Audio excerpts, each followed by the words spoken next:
My name is Sudhi Uppuluri. I'm the CTO of CSEG in Ann Arbor, Michigan. Here is my conversation with Kris Carter, who's the co-chair of MONUM, Mayor's Office of New Urban Mechanics in Boston. I talked to Kris about a number of emerging topics, such as what new urban mechanics is, autonomous vehicles, mobility, curb management, and any new upcoming technologies that the city of Boston is looking at and excited about. This conversation is part of Tech Deep Dive series that I'm doing, where I have an hour-long nuanced conversation with experts in the automotive field, where we talk about emerging technologies without jargons so that the rest of us can understand where the industry is headed. I hope you enjoy this conversation as much as I did. All right, Kris, thank you very much for talking to me today about mobility, new urban mobility, and Boston. So before we start, maybe we can start with the term new urban mobility itself. Could you define it for me, or tell me perhaps what new urban mobility means, or what does it encompass? Gotcha. And just to be clear, so I am the co-chair of an office called the Mayor's Office of New Urban Mechanics. So new urban mobility, slightly, maybe a piece of that work that falls on us. And when I think about what new mobility looks like in cities, it might be, what it looked like maybe 100 years ago in cities. So the sort of policy and planning objectives a city like Boston is putting out there is about increasing walking, increasing bicycling or other sort of micro mobility modes, and use of public transit. And if we sort of rewind, 150 years ago in Boston, that was how people were getting around, right? Probably horses in there too, but bicycles, walking, and a whole bunch of streetcars. So how do we think about, our century ahead of us of being able to take those technologies that existed then and make sure that they're working in new ways, and hopefully improved ways, and hopefully ways that allow more people to access them, along with all the other things that are taking up our roadways, to get people where they need to go in a safe way, in a way that is sustainable, and not sort of adding to issues around carbon emissions and climate, and in a way that is affordable. Got it. So, urban mechanics is, you said, different than mobility, or one's a subset of the other. So what else goes into the urban mechanics element? Yeah, the name urban mechanic actually is a derivative of a nickname from a previous mayor in Boston, Mayor Tom Menino, who sort of founded our office. And he was thought of as the urban mechanic. So wasn't going to do your high level sort of think tank work as a politician, but knew that the nuts and bolts of running a city were really important, and delivering on those equally as important. So when he had sort of envisioned this office in 2010, sort of his final term in office, the thought was, okay, well, let's bring the skills of the 21st century to thinking about the operations and the services the city delivers. So that's our team. So we work kind of across every vertical a city is responsible for, healthcare, housing, issues around education, and then a whole bunch of work in the mobility space. So our team sort of works on prototyping and experimenting, as well as sort of keeping an eye on, what's 5 years out, what's 10 years out, what are the things cities should be thinking about in collaboration with our partners and other departments in the city. Got it. So what is, I was going to ask you about this towards the end, but now's probably a good time. What does the vision for Boston look like? So if urban mechanics office had its way in terms of technology, dollars, adoption from the citizens, is there a picture you guys are trying to paint on what you want Boston to look like? Let's say 30 years from now, just so the technologies have a chance to mature and things get in place. Yeah, 30 years is a dangerous timeline. I would say, our goal is not to be technocratic in our approach. right? We are not here to decide what a city should look like. That is the job of our residents. The role we play is helping facilitate that conversation. So how do we sort of have input from residents and then synthesize that into a vision, as well as think about maybe the tools and technologies or infrastructure that meets that vision. So in Boston, we have a mobility plan where the target is the date 2030. So gosh, we're coming up on that, 9 years away. I think when we launched the plan, it was 15 years away. Right. And the three principal things that sort of come out of that we heard from residents was we need a system that is safer, right? We know that across the country, pre-COVID, that automobile crashes were a leading cause of death, particularly for people under the age of 35. But 40,000 people a year on our roadways are killed. So a safer system. We need a system that is more reliable. Increasingly, we're a coastal city, so we are thinking about what does 3 feet of sea level rise by 2070 mean for us, and how do we make sure that that system that we are putting in place today, the infrastructure that's going to last 50 years from now, can still support people moving around in that climate change, right? What are the things we need to do to sort of offset and mitigate? And then the last one is a system that is reliable, right? So how do you think about your commute being predictable, right? Right now, one of the things that works against public transit, and particularly riding a bus, is that, hey, that trip may take 30 minutes some days, or it might take an hour and a half on other days, right? Depending on, bus bunching and other things that are going on the roadways. So particularly for people that are driving or people that are riding public transit, how do we make sure that they have the predictability of that commute and it's dependable for getting them to work, to drop their kids off at school or daycare, to getting to school, whatever it might be that they need to do. Got it. So I used to live in Somerville, actually, Davis Square. So I can attest to some of the scheduling. Like the most complex intersection, like in the metro area there, Davis. Yeah. That's right. I tried to drive there a few times. And once you get to the intersection where Porter Square is, I gave up and never drove my car through there ever again. I will say it's the only intersection I've seen that they sell T-shirts for of places I've been around the world. It's the only one where they actually map the intersection and sell T-shirts because of its complexity. I need to get myself one of those. There you go. I have interesting memories of that, but I've always taken the T from then onwards and out there instead of driving. So let me ask more about the automotive technologies. I do want to come back to sort of the climate change piece and some of the efforts that you were talking about. But so from an automotive technologies perspective, are you guys monitoring technology and then following and adapting the city around it?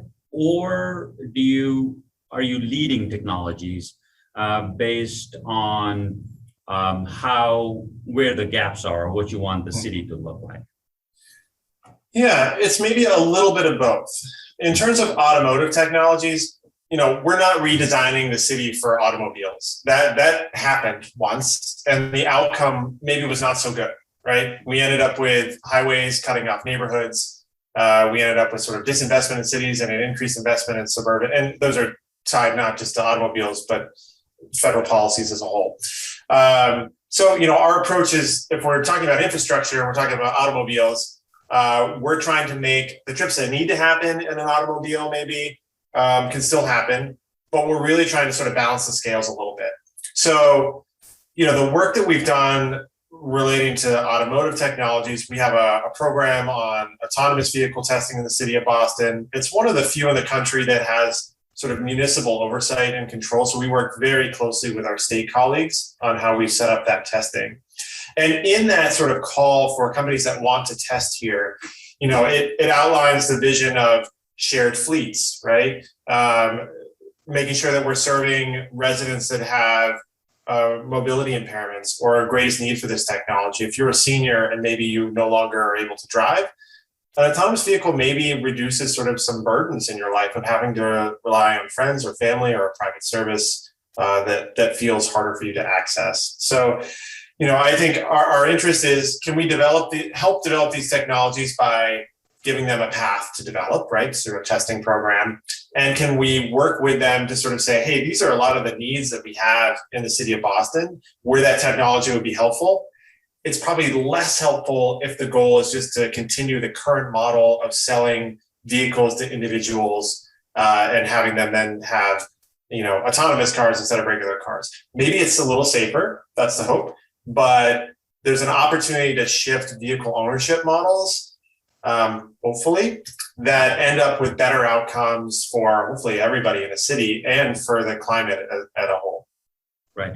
So do autonomous vehicle manufacturers then get a permit from Boston and are able to run it around the actual city of Boston, or is it sort of a cordoned off, sectioned area that they're allowed to run things on?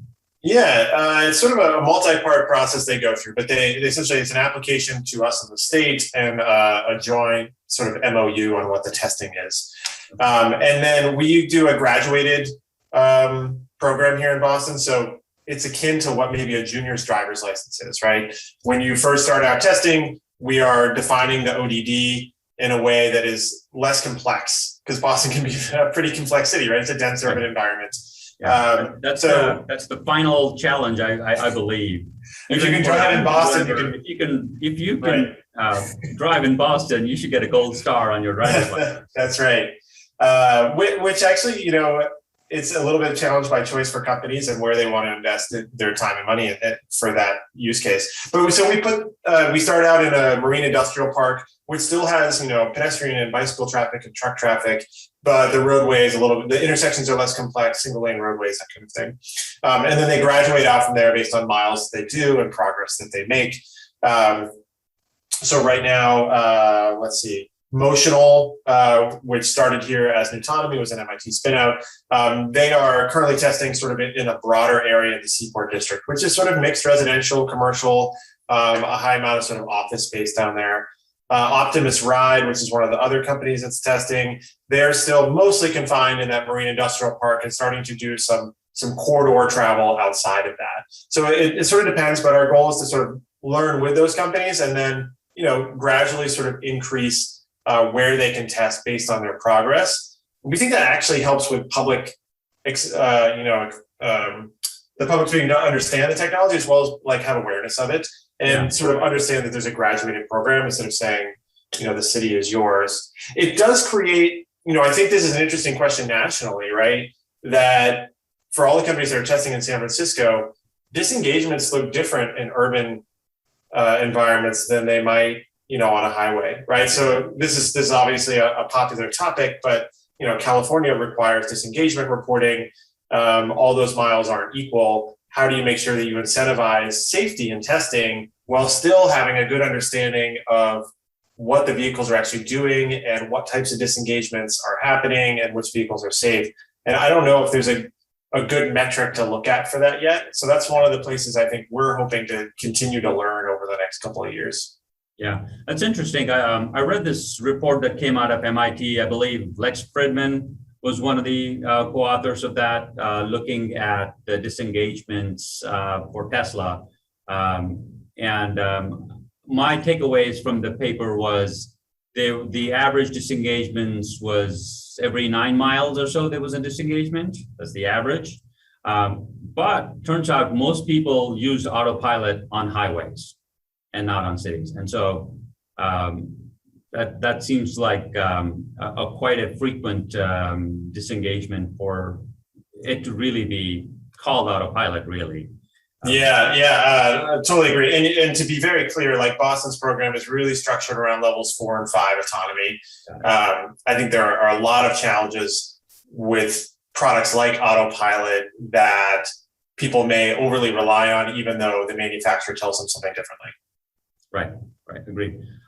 So is the involvement and this testing program, is it to attract the upcoming companies and technologies, or is it just recognizing that they're coming anyway? So why don't we give them a path to do so officially and on the record, as opposed to? It's mostly the latter. We didn't structure this as an economic development opportunity. we structured it as like our best way of being prepared for the future is being at the table, and learning as we go, and making sure that our door's open to have those conversations. I think there's lots of different approaches you could take to this. There's sort of the throw the doors open and anybody can go everywhere. There's the nobody can test at all. We're kind of in the middle saying, you can come here and test. We welcome you. You're going to have to kind of comply with some regulation in doing so. And we see it as a joint research opportunity. So if your goal is just to use our city and then keep all the information for yourself, that's less interesting to us. We really want to be able to say, okay, can we understand this technology well? Can we prepare for it? How do we make sure that the public understands what it is, right? Sort of a joint adventure. And that's really what sort of this sort of MOU structure tries to lay out, is like, we're sharing information back and forth.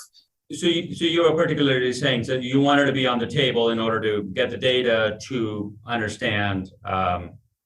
Yeah, I mean, we have a question that we ask them to submit in quarterly reports to us right now. That is, what have you noticed about city infrastructure or city services and the vehicles? Because, right, those planning horizons take a long time. So, some examples of like early edge cases for autonomous vehicles, right, were left-hand turns at unsignalized intersections with oncoming traffic, right? Like an unsignalized left-hand turn.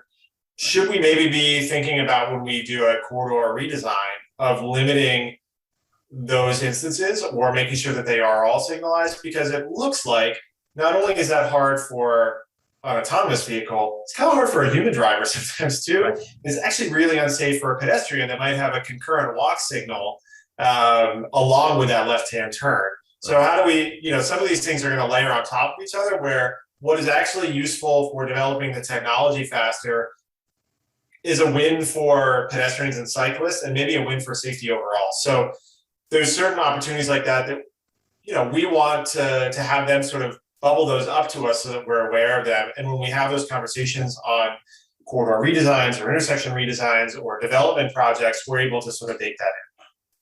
Got it. So autonomous is one of the technologies, but some of the other ones that are coming up, electric vehicles, and little electric scooters too, all over for micromobility. Let's talk about electric vehicles first. Is that also something you're looking at from a charging infrastructure, where to put the chargers, and what type of a collaboration are you looking to do with the companies? Yeah, our transportation department, and largely led by Matt Warfield, who's my colleague there, and is a new mobility planner, has worked pretty hard over the last year to start installing chargers in municipal parking lots. So we run 31 parking lots around Boston neighborhoods. Mm-hmm. And so through a collaboration with Eversource and their Make Ready program and the city of Boston, we've installed a whole bunch of chargers, and I can't think of the number off the top of my head. But the point there was that we have a little bit of a garage orphan problem in Boston. Mm-hmm. In maybe a more suburban layout of a city, people have garages and driveways, and a lot of neighborhoods in Boston, they don't, right? Or they might have a shared driveway with, 3 other people that live, in a typical Boston triple decker. Right. So what we were noticing in some neighborhoods is extension cords running out of windows across sidewalks to charge a vehicle, right? At even like a type 1, level 1 charge. So the hope was that, okay, by putting these in municipal lots, we're giving residents an opportunity to charge near their home. Also trying to work with new development when it's put in to make sure that there's charging available at people's workplaces, or if that's residential, making sure there's charging in those garages. And those policies are sort of in place right now. I think what has been hard for us to figure out next is curbside charging. And the challenge there has been about where to do that, because as soon as you sort of install that charger curbside, it probably locks in the use of that curb for 7 to 10 years, so you can pay back the cost of that infrastructure maybe, as well as for the marketing around where that place is and people get used to using it. So in some places, we're not sure that's the use there, right? We might actually need a protected bike lane there. We might want to run bus service there. we don't want to necessarily dedicate that to car storage. So there's some challenges there. I think where that becomes more applicable is sort of further out in neighborhoods. You look for those places that are like maybe corner spots off of a main corridor, sort of abutting a residential neighborhood, but still in a dense area. So I think we have some work to do there. We're certainly intrigued by charging systems that are using streetlights, right? Sort of to minimize the amount of street clutter that you're actually putting on a sidewalk. Certainly a concern for us as we think about those that are mobility impaired, might be in a wheelchair. How do we reduce the number of obstacles that they have on a sidewalk? So anytime you can Swiss Army knife some sort of existing infrastructure, that's pretty intriguing. Couldn't they have turn each of the parking meters into a charger too? Is that something you've looked at? Potentially, you could, I guess, think about that. We haven't actually seen a company that's proposed that yet, but maybe they're out there. Our challenge. I see the parking meters become smart over time. So I know someone can come in and take the number out, and now they accept credit cards and all that stuff. And all those are solar powered in a relatively low power draw. So this gets to like a technical challenge for us on our streets. Usually, even when we're talking about like, let's put up a sensor system and monitor air quality or monitor parking turnover, it's power and fiber. And we don't always have those things available to us. Even in a traditional sort of city light post, that power is intermittent. So you could set it up so that you could get power between like 8 p.m. and 6 a.m. when the sun is down, but the rest of the time, there's no power flowing into that, right? So there's a fair amount of like infrastructure reconstruction that has to happen to bring shadow conduit, power, fiber down every corridor in the city.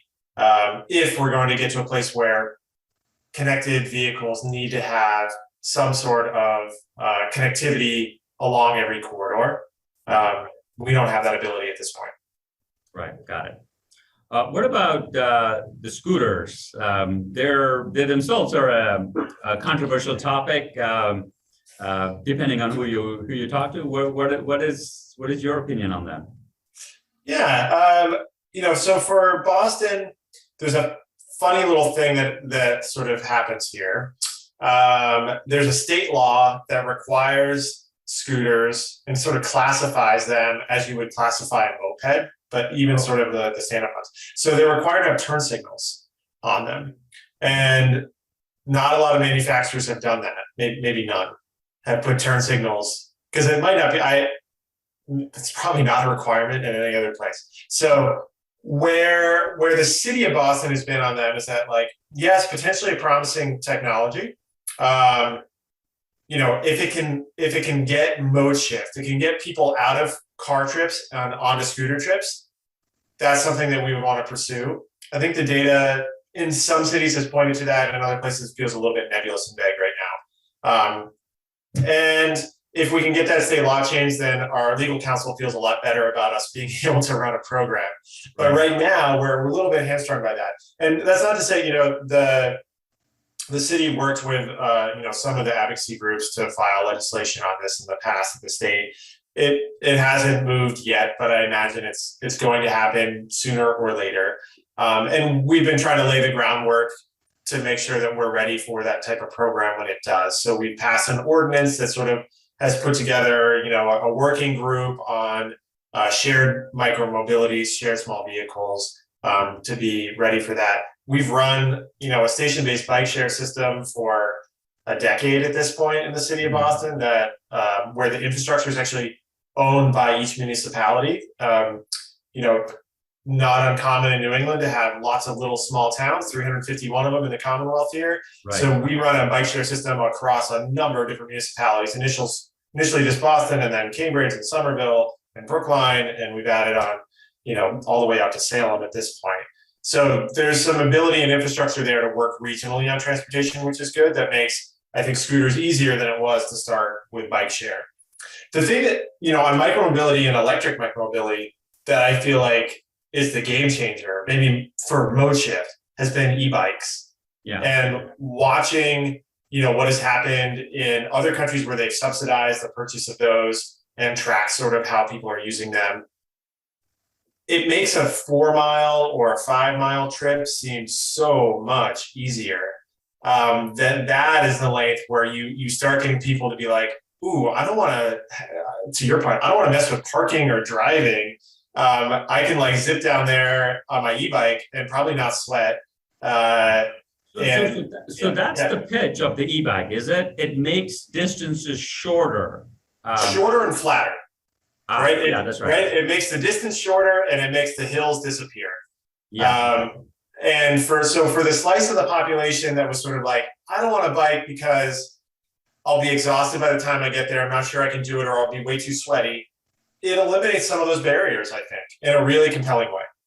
Yeah, I think that makes a lot of sense. A friend of mine, he worked at the university here, and he got himself a e-bike primarily for the reason of not showing up in the office sweaty for his 9 a.m. meeting. Sure. He's not biking. He just didn't want to. Yeah. Yeah, that's a super valid point. I myself still own an e-bike. And for me, it was about moving my kids, that it allowed us not to have a vehicle if I was hauling 2 kids to daycare in the morning. And I would love to be strong enough to haul them up the hill I had to without the e-assist, but it was a rare day where I could make that happen. Especially as they're getting older, plus you don't want to show up in the office all sweaty and exhausted just because to daycare. Cool. Yep. So we talked about technology that is upcoming. We see it on the roads, and you guys are working with them, adapting to them.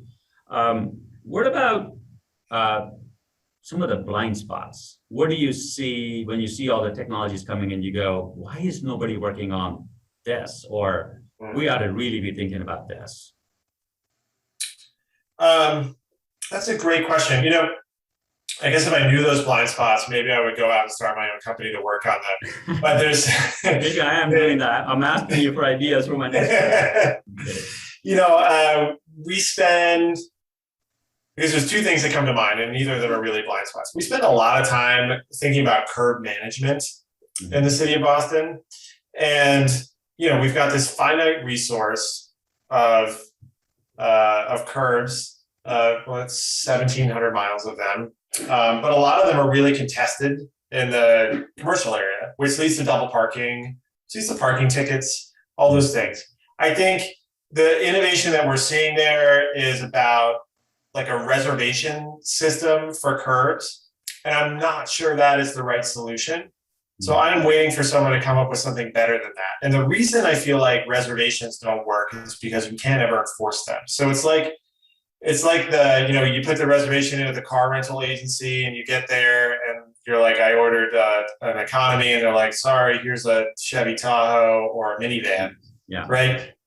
People start to then maybe not want to rent from you anymore. I think for us, people could use a reservation system. We can't guarantee that reservation would be available for you, because that would require a parking enforcement officer to sort of stand guard over your space, likely during that time. So I'm waiting for the next innovation at curb management that's helpful.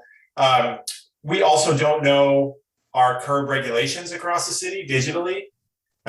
There's sort of 1, maybe 2 companies that are actually working on that, to allow cities to sort of take in all of that regulation data.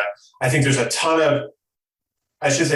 of work being done on using LiDAR and cameras and AI to take captures of cities and turn them into usable data. And I think that's going to be a space that just continues to grow. So if we imagine AVs working in fleets, being able to real time tell us where a pothole is, and being able to get that over multiple vehicles so we can make sure that it's actually a pothole and not a sunken manhole cover, there's some real benefits that a city derives and how we deliver our services from that.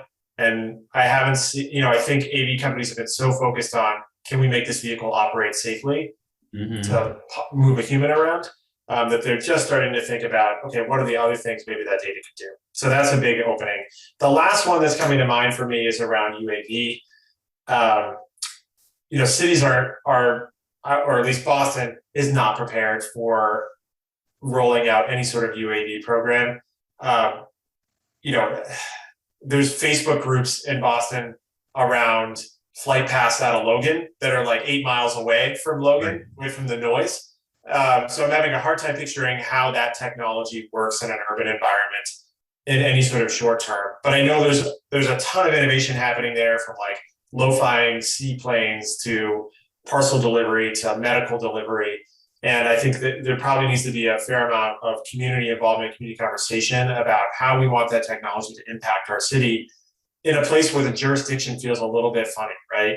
Where like the airspace maybe isn't City of Boston's jurisdiction, but where you land that thing possibly is. So yeah, there's a ton of work to be done there, and maybe just not the capacity in cities to spend the time and thinking about it, because it feels still a little bit unformed.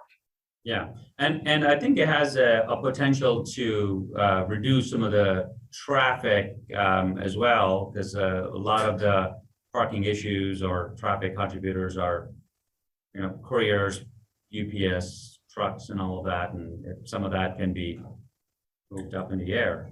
Yeah, I would say it totally could be. I also think we could get people just to walk to their local stores more too, instead of clicking online and having, toothpaste delivered to them. So, some of the strategy has to be about how do we sort of get small business to be a part of the conversation on rapid delivery, because that seems to be the service people want. But how do we support small businesses to do that? That maybe is outside of the big logistics companies now. Right. And that's an interesting idea where, we go to our local grocery store pretty regularly anyway, and you also pick up a box there. Sure. Yep. Totally true. The more people we can get that sort of leave their car and walk in their local neighborhood, it's not just the benefits from climate and exercise, but it's also sort of going back to like the Jane Jacobs eyes on the street sort of concept of like, what makes a good city, right? It's having sort of a community of people that know each other, are looking out for each other, are keeping tabs on things, are reporting things that the city needs to respond to, whether it's like a down sign or a pothole or something else. Yeah, indeed. So I want to circle back to the climate change issue that you talked about earlier. So we just talked about the automotive technologies, but so what is the thought process, or what type of efforts is Monum looking at from a climate change and being a coastal town and the impacts of sea level rise? Yeah, and there's no way I could go in depth on all of that because we have a massive climate action plan report from the city of Boston that is led by amazing people in our environment department and by Chief of Environment, Open Space and Energy. But some of the things that jump out to me that are sort of related to transportation. So we know that about 28-30% of emissions in the city of Boston are coming from the transportation sector. Mm-hmm.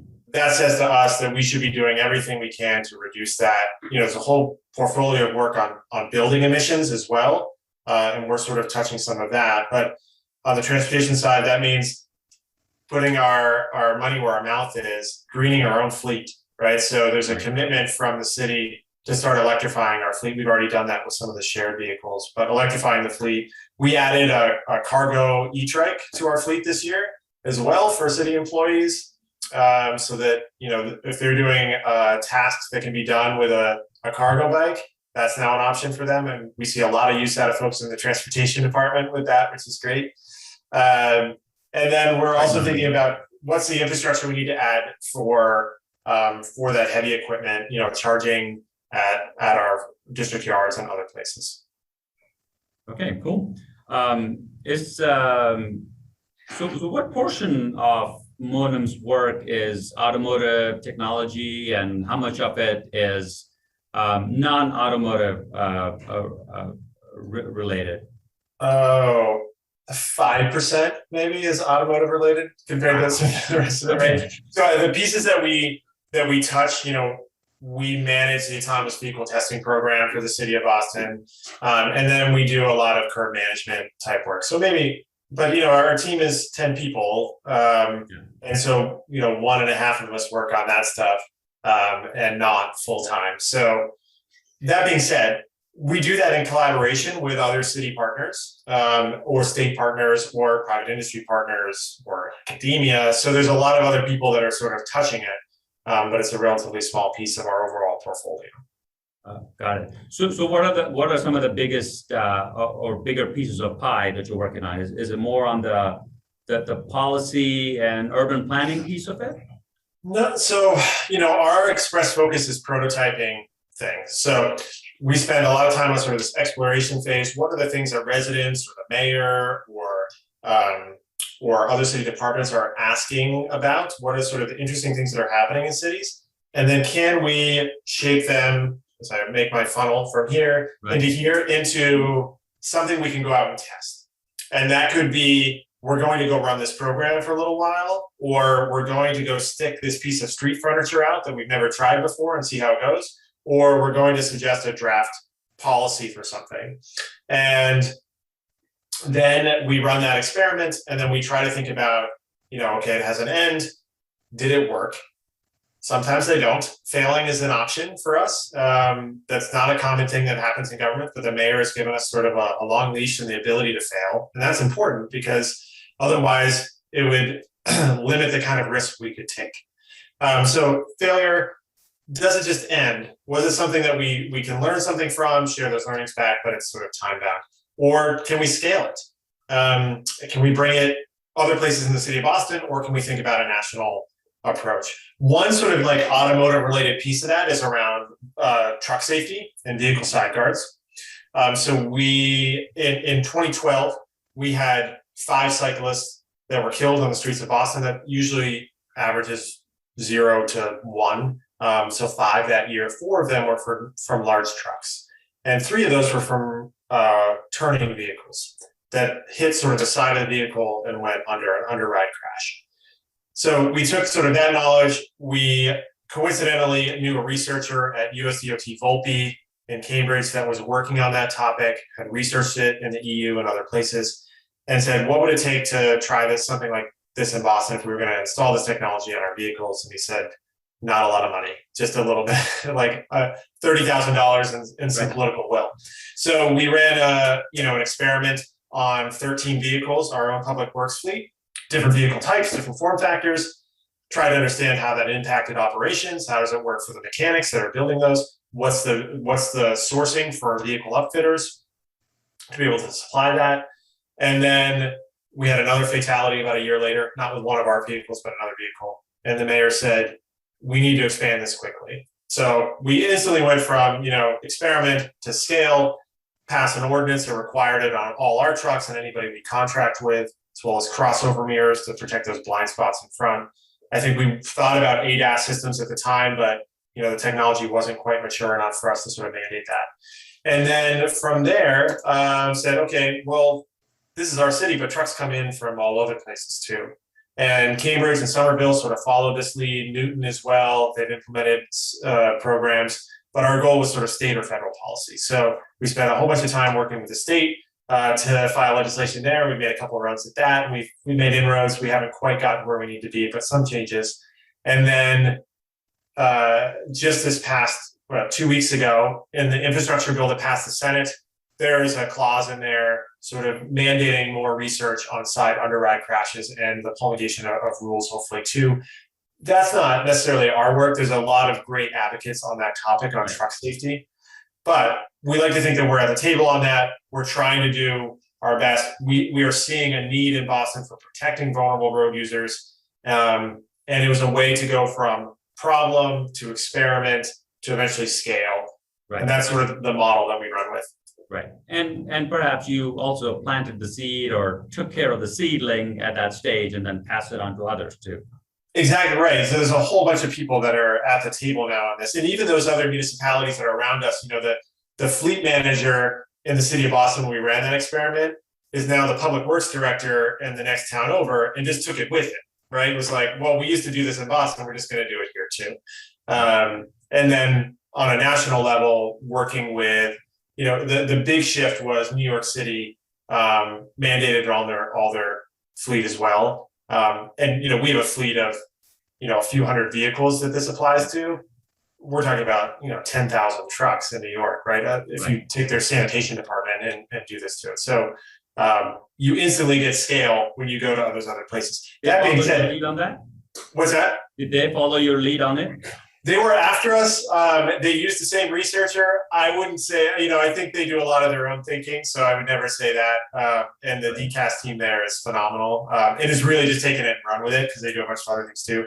I want to say, we follow the lead of the entire European Union, who had for more than a decade, 2 decades at that point, had a law that required these. So, in some ways, we're really lagging.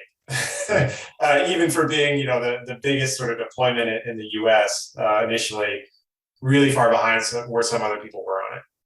Got it. So finally, I want to know if Boston is looking at a city. Is there a city out in the world that you guys look at and say, that's our poster child, that's our model, and that's what we're looking to emulate? Is Boston looking to emulate a city that is really progressive and leading the way? Or are you paving your own path, being the trailblazer yourself? I think it's a little bit of both. Look, there's amazing cities that are out there. I don't think there's any one magical city that has figured everything out.